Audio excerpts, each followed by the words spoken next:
Hello, welcome to the polytunnel here at my homestead, and today I'll be planting out the tomatoes.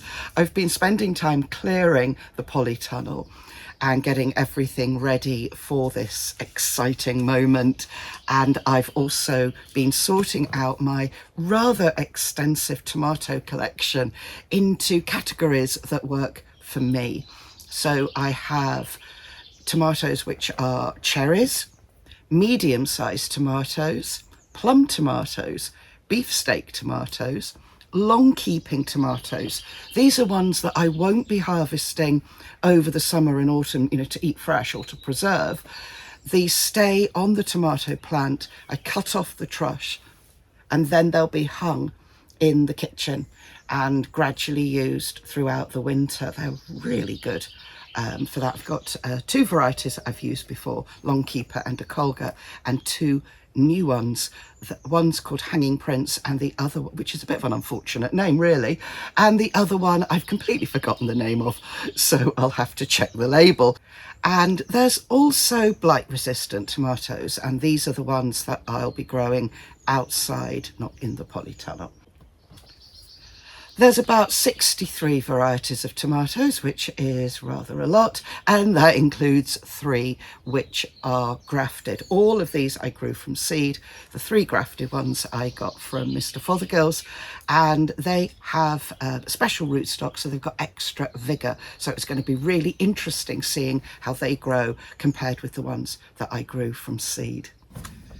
Growing so many different varieties means I do have to be pretty organised, so I have a clipboard with printouts of everything that I'm growing, and I'll be able to tick them off as they go in the ground, so I can make sure that one of each at least has gone in. I don't end up, planting 5 of one and none of some others.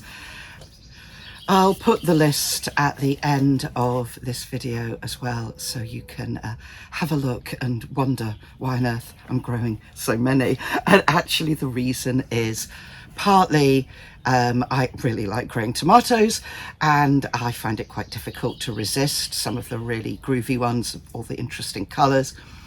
And also I'm still working out what varieties grow well here on the hillside.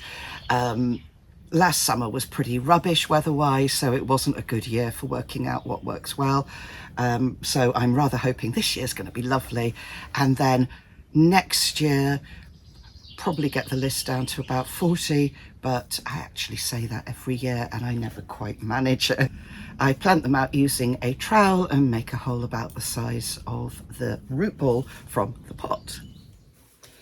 I've arranged all of the tomatoes except the long keeping ones because they're going at the top of the polytunnel, and I've got a few things still to clear there. Everything else has been arranged in here the right distance apart in rows, and I've put mostly cherry tomatoes down the outside because they're the ones that people like to come along and snack on, and the tomatoes for preserving are mostly down in that bed on this side of the polytunnel, and in the middle there's mostly beef steak, larger ones, and some of the weird stripy ones and the fun ones. I've got one that looks like a sausage. So it's important to have really good ventilation in the polytunnel. I'm not cramming them all in because that will help reduce the risk of diseases. The airflow really helps stop blight, for example. I'm also leaving plenty of room for interplanting with things like basil, shiso, pop some chilies in, companion flowers, lots of things, so the whole space will be lovely and full. Need to leave enough room for me to walk in and out so that I can pick things. Really looking forward to the tomatoes this year. So once they've all been planted and I've cleared away the pots, I will give the polytunnel a really good water, and then each tomato is going to get a stake, short stake cut from the hazel here, and it is to that I will attach the string that goes up to the crop bars. I use biodegradable string, so that's why I don't bury it in the ground. And this means that they can grow up nice and securely. I'm not doing that now, mainly because the day's getting warmer and I want to get them in and the watering done. They're the priorities. So all I'm doing is making a hole with the trowel and about the depth of the pot, and then planting it. And I keep finding last year's plant labels. Quite handy, you can get those reused. There you go.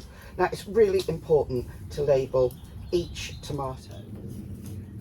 It's important for me to know what all the tomatoes are because I'm doing comparisons, I'm seeing what works well, and also I do a lot of seed saving, and most of these are heritage and open pollinated.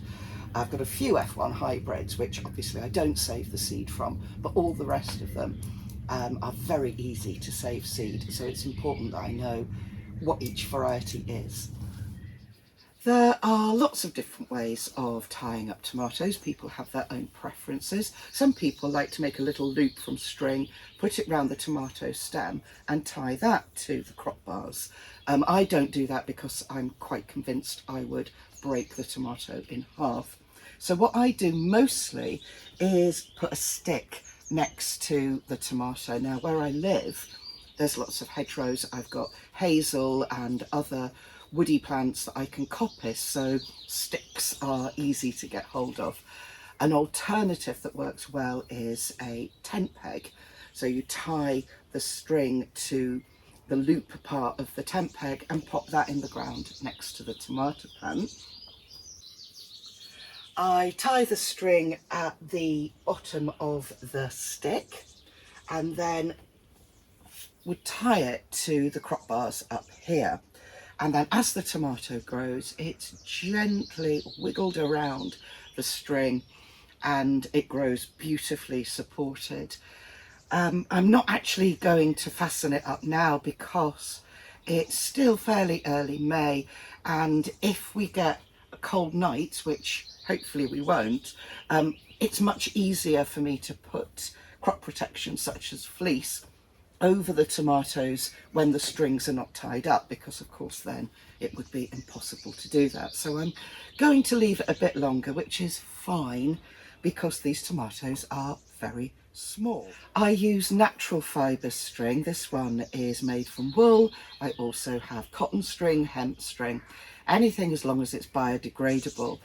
Some years ago I used to do the method where you tie a knot at the bottom of the string and put it underneath the tomato plant ball and then fasten the string to the crop bars, and the tomato would grow up that and their roots would secure the string.